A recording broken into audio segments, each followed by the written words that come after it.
The Cambodia program, this was the pilot year for the program, and we were focusing on the Khmer Rouge and the genocide and human rights violations that were committed during that period. We spent about 2.5 weeks in Cambodia, and the majority of that time was spent interviewing different people that had survived the Khmer Rouge.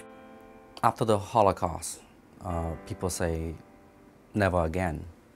As we know, it happened again. At least 1.7 million perished during the Khmer Rouge period between 75 and 79. As instructor, I provided them with a roadmap, conceptual and historical knowledge of the Khmer Rouge regimes. And then when we arrived in Cambodia, I became the facilitator. Students are the prime driver. They own the process.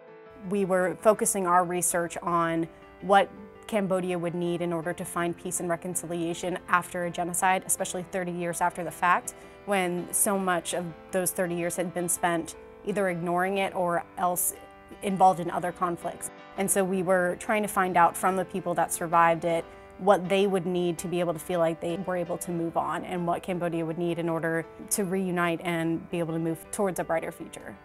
Problems Without Passport is really problem-based learning. It is theory and practice putting all into one course. Talking about what are the issues that Cambodia has faced in the past, what are the problems, and how is Cambodia dealing with it right now.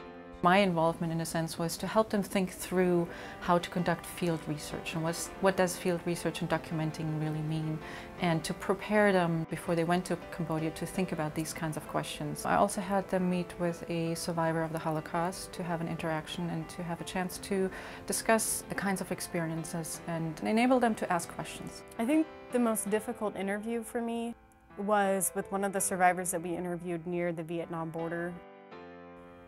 He lost 4 children during the Khmer Rouge. After he was liberated by the Vietnamese, he just walked back to where his old village had been and started over from nothing. A lot of people want to ask, well, how do you keep going? How do you not give up?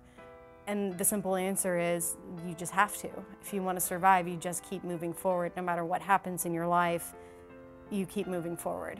I think it's a very good message, and one that I'll end up carrying with me probably forever. When we came back, we met on the final Friday and presented our findings, presented our conclusions about the trip and pictures and everything else for an audience. He was talking about how they had to go to the front lines and fight, and that if they didn't obey orders, they would die.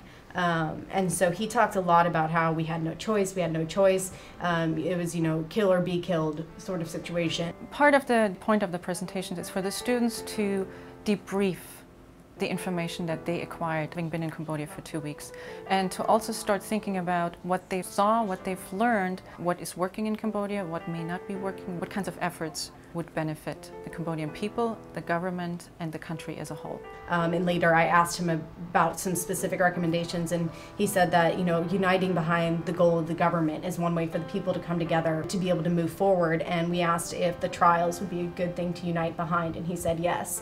I've had a lot of opportunities present themselves to me that I never in a million years thought that I would be doing as a 19-year-old undergraduate student. And I certainly don't think I would have had those opportunities if I had gone somewhere else.